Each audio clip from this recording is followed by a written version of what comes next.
I found these used champagne bottle corks for free at the reuse center and decided to turn them into Christmas decor. I used white gesso to prime the corks for painting, and in this case I'm not worried about covering the designs because these aren't really anything special, whereas some of the wine corks I painted previously were so pretty I felt bad covering them up. I did 2 layers of gesso on each cork and let them dry overnight. I mixed the acrylic paints into these little jars so they'd stay wet for longer and I could continue using the same color mix later. I did 2 layers of the base color for each one and also painted the bottom of the cork. I wanted to paint a set of woodland animal Christmas ornaments and I did a few different shades of brown, 2 more reddish brown ones and a white one. I was going back and forth between them to be able to work on one while the others were drying, but I'll show you one animal at a time. The first brown cork turned into a tawny owl. I feel like this shape fits owls especially well. I'm not painting anything highly detailed, I'll just do enough color patterns and features to make the animal species recognizable. So the owl has lighter areas on the circles around the eyes and on the chest to show the shape of the wings, some darker feather patterns on the chest, black eyes half closed, a yellow beak and yellow feet or toes, white highlight dots in the eyes. The second brown cork turned into a pear. It has a lighter snout and chest and black narrow eyes, a big nose, a black mouth and some outline of the front paws, nails and the hind legs. I did add tails for some of the animals, including a little tail for the bear. Then the eye highlights and I decided to give a few of the animals a bit of blush on the cheeks as a final touch to make them look cute. The first reddish-brown champagne cork turned into a fox, so I painted a kind of a white heart shape on the cheeks and the chest, a black nose, almost closed eyes and a little smile, black paws and a hint of legs. I didn't like how thick the whiskers turned out, so I painted over them with white and repainted them with a smaller brush. The fox of course needed a tail with a white tip.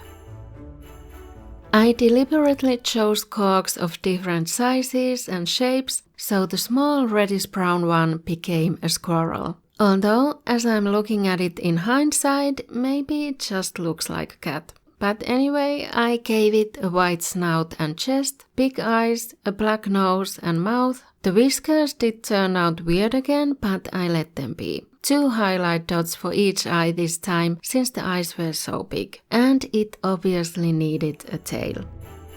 The white cork became a rabbit at winter time. No color patterns for this one since it has the white winter coat on. But I did want to give it a hint of legs, but didn't want to use anything that dark apart from the nails, so I just outlined and shaded them with light blue and light purple, white eye dots and a fluffy little tail. The last brown cork turned into a wolf that's pretty similar to the fox, just with a bigger head and a bit different coloring. I did give it open eyes and white eyebrows though. Yellow-orange narrow eyes with black outlines and front paws and a tail. Now you may have noticed none of them have ears yet. You could just paint the ears too to make this more simple, but I decided to give them ears that stick out. I was thinking of using felt or some other fabric, but I went with cardboard.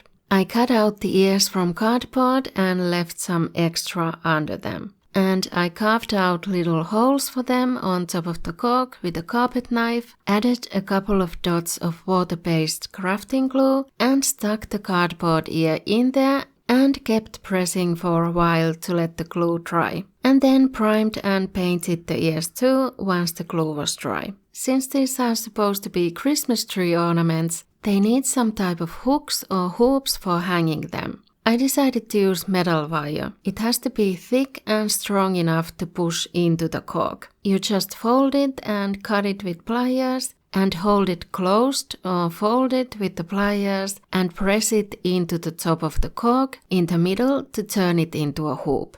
And now you can thread a string through it and tie it, and you have a Christmas tree ornament.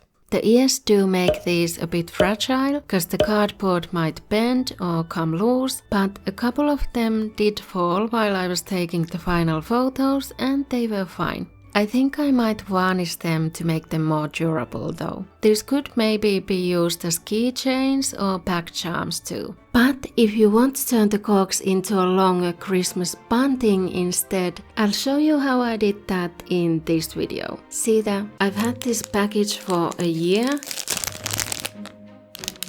and they still smell bad.